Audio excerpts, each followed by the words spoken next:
دیکھو بیٹا، میری ذات پر جب زد پڑتی رہی وہ 1980 سے ہی شروع ہو گئی تھی۔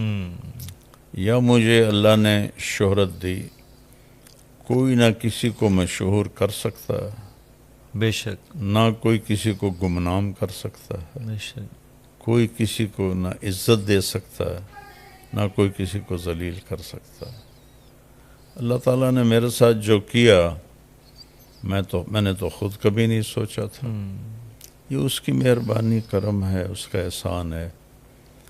تو شہرت کے ساتھ حسد یہ ایک لازمی چیز ہے۔ بے شک، جب 1980 میں نے سال شروع کیا تو میرے بیانوں کی نوعیت مختلف تھی کہ بر صغیر میں علماء قرآن کو نہیں پڑھتے، بیانوں میں کوئی ایک آدھ آیت دو آیتیں، حدیث تو بالکل ہی نہیں پڑھتے، اس کا مفہوم بیان کر دیتے ہیں، جی، جو ظاہری طور پہ ایک شکل بنی، باقی تو اللہ ہی کرنے والا ہے۔ میں ہر بات کو قرآن سے جوڑتا تھا، جی، اور یہ محض میرے اللہ کا کرم، میں نے اس کے لیے کوئی کوشش نہیں کی، محض اللہ کی طرف سے ہو۔ حدیث کو میں نے مشکات سے اپنے ذوق سے یاد کرنا شروع کیا کہ اپنا ذوق بھی تھا، اور لیکن رہبری اور رہنمائی جو مجھے ملی وہ مولانا اسلم صاحب رحمۃ اللہ علیہ ہمارے اکابر میں سے تھے، جی، نشتر کالج کے خطیب تھے، تو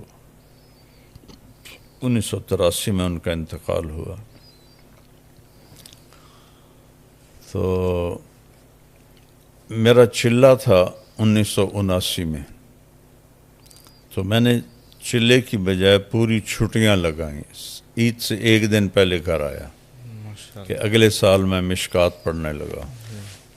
ہماری ملتان تشکیل ہوئی، تو راونڈ کے طالب علم کی حیثیت سے مجھے جانتے تھے بڑی اچھی طرح، چونکہ میں خدمت میں ہوتا تھا۔ تو مجھ سے کہنے لگے، ہم جا کے ملے تو کہنے لگے کیا کر رہے ہو؟ میں نے کہا جی اگلے سال مشکات ہے۔ فرمایا کتاب الرقاق سے ایک حدیث روزانہ یاد کر لیا کرنا۔ یہ مجھے کیوں مل گیا، ذوق تھا جی، لیکن یہاں تک کوئی رہنمائی نہیں تھی۔ اب میں نے یاد کرنی شروع کر دی، 2 سال لگا رہا، تو میرے پاس ایک احادیث کا بہت بڑا ذخیرہ سینے میں جمع ہو گیا۔ اب تو وہ بھول گئی ہیں، چونکہ وہ جب تک اس کو بار بار دہرایا نہ جائے تو پھر وہ ہاتھ سے نکل جاتی ہیں۔ تو زندگی میری اللہ نے تبلیغ میں لکھ دی تھی کہ سفر سفر سفر۔ تو بہرحال میں نے احادیث کو جب بیان میں کہنا شروع کیا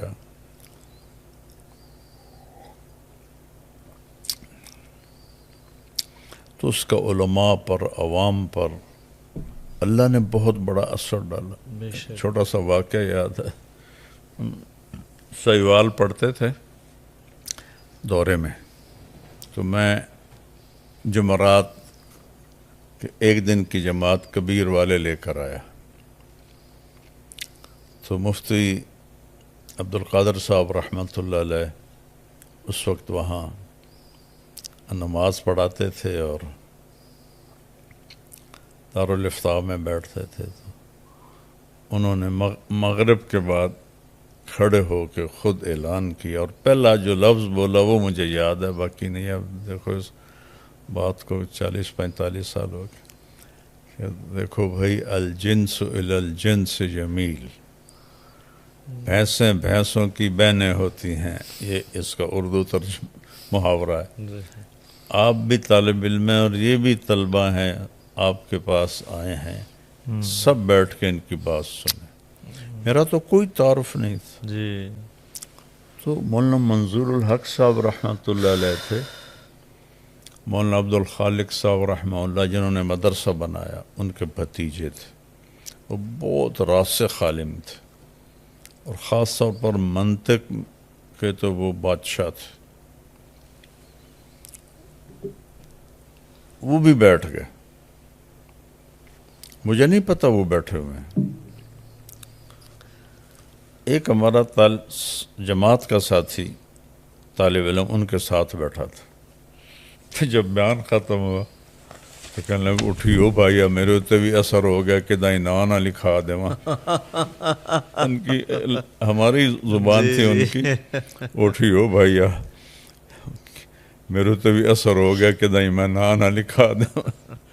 تو یہ ایک وہابی چیز تھی۔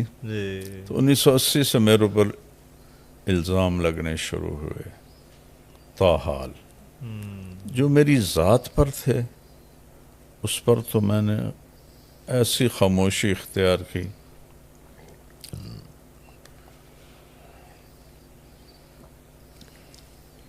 جو اقبال کے شعر کا مصرع، ایسا سکوت جس پر خاموشی بھی قربان ہو، ایسا سکوت رکھا۔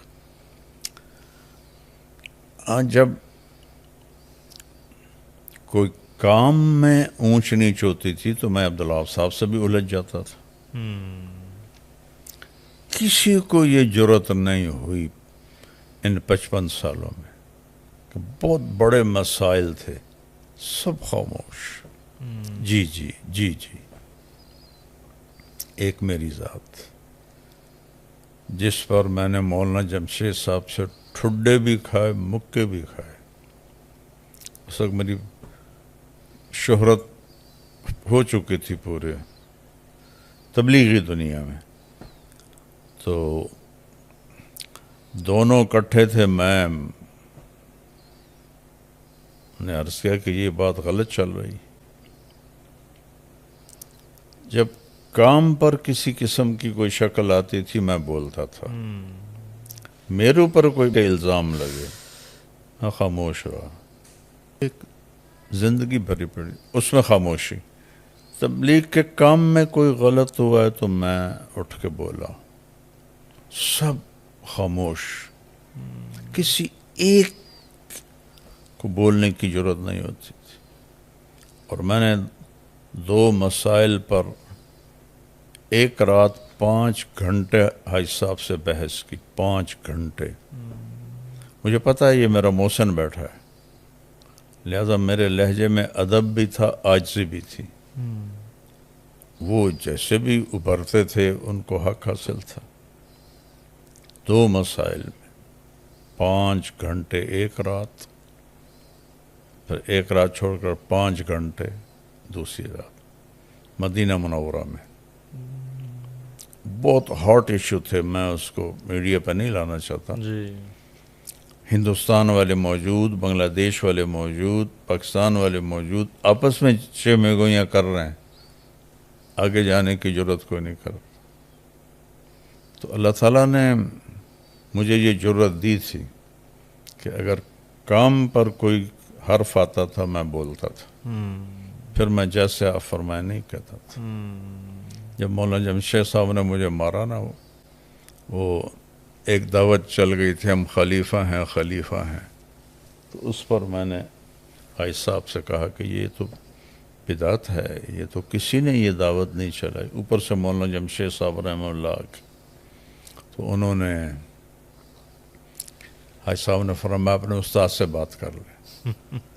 تو مولانا جمشید صاحب تو فنا فی الشیخ عبد الوہاب رحمہ اللہ تھے، تو ہاں کہنے لگے کیا کہتے ہو؟ میں نے کہا یہ جو خلیفہ کی دعوت چلی ہے یہ غلط۔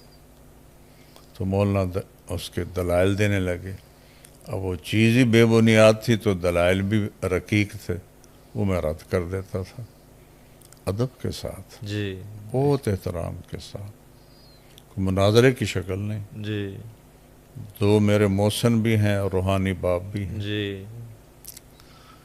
تو جب آخر میں مولانا جمشید صاحب رحمۃ اللہ علیہ ہر بات کا میں نے جواب دیا اور میری دلیل وزنی تھی، تو ان کو غصہ چڑھ گیا، کہنے لگے حاج صاحب اس کو اس کے حال پہ چھوڑ دیں، یہ اس سے اپنے علم کا تکبر ہے۔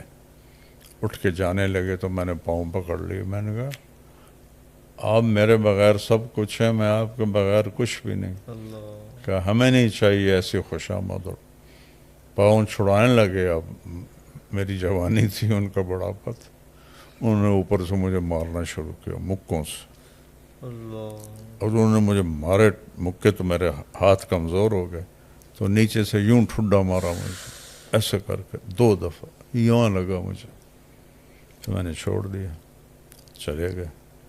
تو میں نے عبداللہ صاحب رحمہ اللہ سے کہا دیکھیں آپ کو لوگ کہتے ہیں جیسے آپ فرمائیں، اگر آپ نے مجھے پڑھایا نہ ہوتا تو میں بھی کہتا جیسے آپ فرمائیں۔ جب آپ نے میں قرآن و حدیث پڑھایا ہے، میں کبھی نہیں کہوں گا جیسے آپ فرمائیں۔ آپ دلیل دیں گے قرآن و سنت سے تو میں کہوں گا سمعا و طاعتا، لیکن صرف یہ کہ ہم یہ کہہ رہے ہیں یہ کوئی دلیل نہیں۔ تو اس طرح کے واقعات تو بھرے پڑے ہیں، جی لیکن میڈیا کی کوریج نہیں تھی۔ جی، یہ جو واقعہ ابھرا ہے یہاں میں میری ذات کا کوئی تعلق نہیں، صحیح، کہ میں کبھی نہیں بولا۔ بالکل، دکھ ہونا الگ بات ہے، جی لیکن میں بولا نہیں۔ صحیح، مانسہرہ میں معاملہ میرا نہیں تھا، جی یہ میڈیا والوں نے بیان نہیں دیا تو یہ کر دیا، جی جی، اور اگر بیان کی وجہ سے میں نے لڑنا ہوتا تو پچھلے 40 سال سے میں تو بھگت رہا تھا یہ چیزیں۔ جی میں نے تو کبھی بھی نہیں بولا میرا بیان کیوں نہیں کرا ہے، بلکہ ایک دفعہ میں عربوں میں بیان کر رہا تھا تو وہ جنت میں بیان کرتا تھا، یہ میری منفرد چیز تھی، تو وہ جوش میں اجتماع کی بات جی، اچھل رہے تھے، تو ایک آئے شورا والے، انہوں نے ایسے کر کے مائک میرے ہاتھ سے چھینا سب کے سامنے، اور پھر چلو خود اپنی دعوت شروع کر دیتے، مائک میں کہا یوں تبلیغ نہیں ہوتی، اور اپنی بات شروع کر دی۔ میں چپ کر کے نیچے بیٹھ گیا کہ یہ نہ سمجھیں کہ میرے اندر کوئی رد عمل ہے۔ اب آپ پوچھو ان خطیبوں سے، ان سے کوئی صرف اٹھا دے، مائک نہ چھینے، یہ کیا کریں گے؟ میں نے تو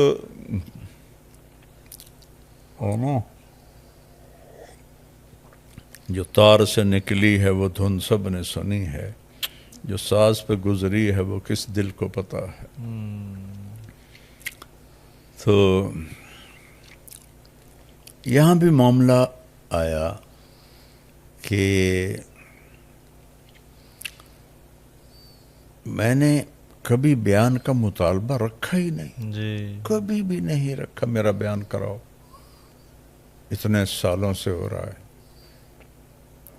خاموش رہا ہوں۔ یہاں انہوں نے، میں نے کہا میرا ظہر کا بیان کروا دو، مجمع بہت زیادہ آیا نوجوانوں کا میرے نام پر، تو سارے خاموش بیٹھے رہے، تو مجھے تھوڑی دکھ ہوا، چونکہ مولوی خورشید کا تو میں نگران تھا جب یہ رائمنڈ پڑھتا تھا، چھوٹا تھا، اور مولانا جمشید صاحب رحمہ اللہ نے مجھے اس کا نگران بنایا تھا، اور مولوی اعلیٰ کے میرے سامنے بیٹھ کے ہدایات سنتا تھا، بیان سنتا تھا، تو چھوٹے بڑے کا احترام اس کو بھی الگ کر دو۔ تو میں نے چڑھ کے کہا ٹھیک ہے، پھر میں کل کروں گا بیان۔ ایسا نہیں کہ میں نے کوئی اس کو کرنا تھا، دکھ سے میں نے کہا، جی، اس کے نتیجے میں جو ہوا اس پر میں بولا کہ جس راستے سے میں نے جانا تھا وہاں 27 گاڑیاں کھڑی کر دیں، 3 راستے اور تھے اجتماع گاہ کو، ان میں کھڈے کھود دیے، ایک چشمہ گزرتا تھا تینوں راستوں سے، اس پر انہوں نے لکڑی کے پل بنائے تھے، وہ پل توڑ دیے، اور اللہ، یہ بھی سننے میں ملا، چونکہ یہ تو ہمارے ساتھیوں نے خود آنکھوں سے دیکھا، جی، اور وہ جو ہوتی ہے نا نوکدار بجری، وہ بھی لا کے رکھ دی کہ اگر آنے کا پتہ چلا تو بچھا دیں گے، ٹائر پنچر ہو جائیں گے، واللہ عالم۔ اس کی مجھے تصدیق نہیں، جی لیکن یہ 3 چیزوں کی مجھے تصدیق ہے۔ 27 گاڑیاں ایسے لگائیں کہ انسان بھی نہ گزر سکے، دونوں راستوں میں کھڈے، پل توڑ دیے، ممبر کو چاروں طرف سے کور کر دیا، پیرے کھڑے کر دیے، اور مانسرا مرکز کے طلبہ کو ممبر کے سامنے بٹھایا کہ اگر ہو سکتا میں ادھر سے آؤں تو وہیں سے مجھے پکڑ کے پیچھے کر۔ میں کوئی اتنا بے وقوف کہ میں یہ کروں گا، میری پچھلی زندگی نہیں دیکھتے وہ کہ میں نے کیا کیا۔ مجھے تو ممبر سے اٹھا دیا جاتا تھا بیان کرتے ہوئے کو۔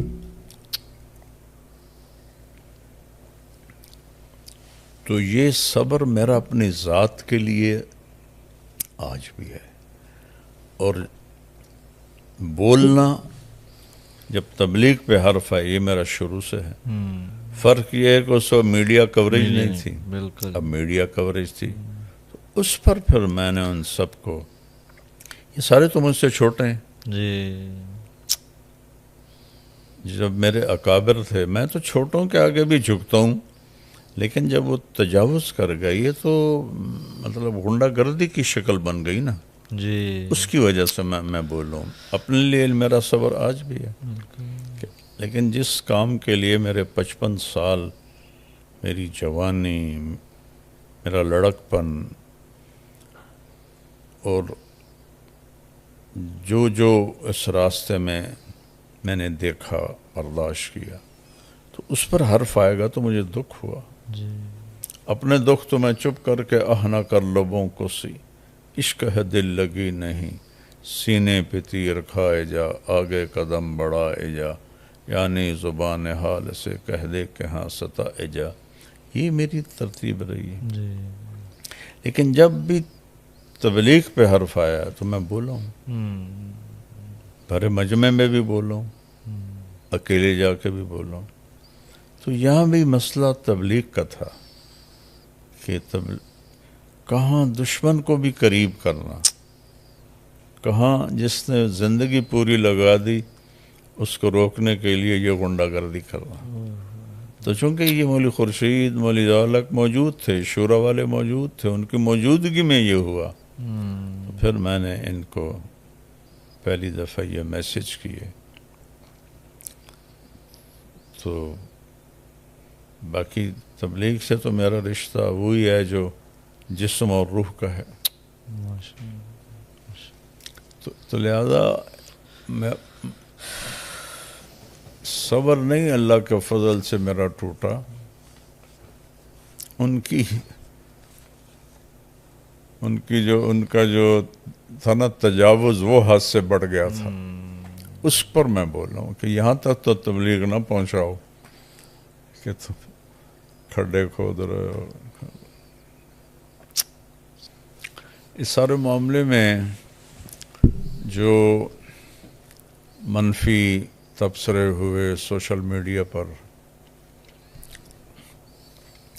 تو میں سنتا تو ہوں نہیں، چونکہ میں سنوں تو میرے سر میں درد ہو جاتا ہے۔ 5 منٹ سے زیادہ کوئی کلپ میں دیکھ لوں مجھے درد ہو جاتا ہے، جی اس لیے وہ تو میں نے کسی کی بھی نہیں سنے، لیکن جو اس کے عنوان تھے وہ ضرور نظروں سے گزرے۔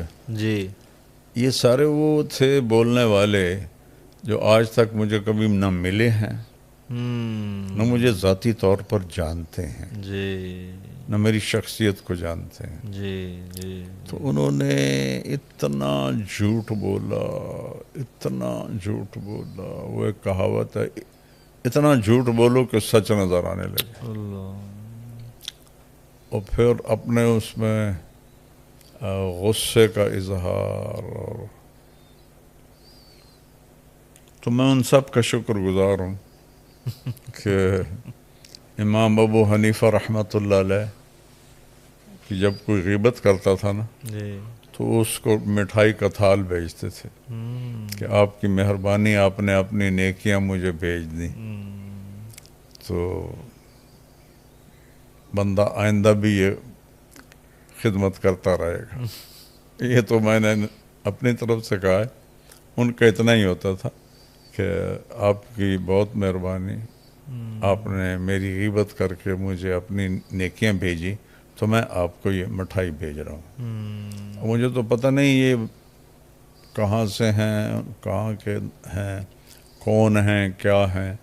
اگر میرے علم میں ہوتے, ان کی جگہ کا پتہ ہوتا تو میں بھی ان کو مٹھائیاں بھیجتا. مٹھائیاں تو اب میں کیا بھیج سکتا تھا, لیکن اپنی حیثیت کے مطابق کم از کم 1-1 لاکھ میں سب کو ہدیہ کرتا کہ آپ کی بڑی مہربانی, اللہ نے مجھے دی ہے وسعت, میں سب کو کرتا کہ آپ نے میرے اوپر احسان کیا, میرے اوپر بہتان باندھے, غیبت کی.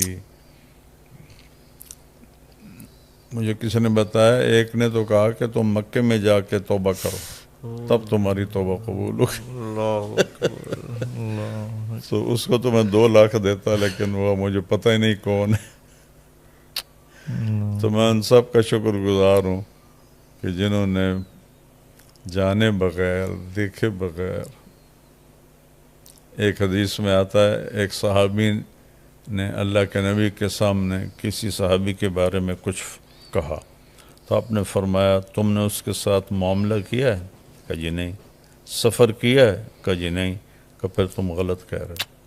تو انہوں نے تو مجھے دیکھا تھا کہ میرے بارے میں کیا کیا فتوے, کیا کیا. تو میں سب کا شکر گزار, مجھے ان پر غصہ کوئی نہیں, کیونکہ میں تو پچھلی پوری زندگی میرا یہ حال ہے, جو میرے منہ پر میری بےعزتی کر دے مجھے اس پہ غصہ نہیں آتا, میں اللہ کا شکر ہے پی جاتا ہوں.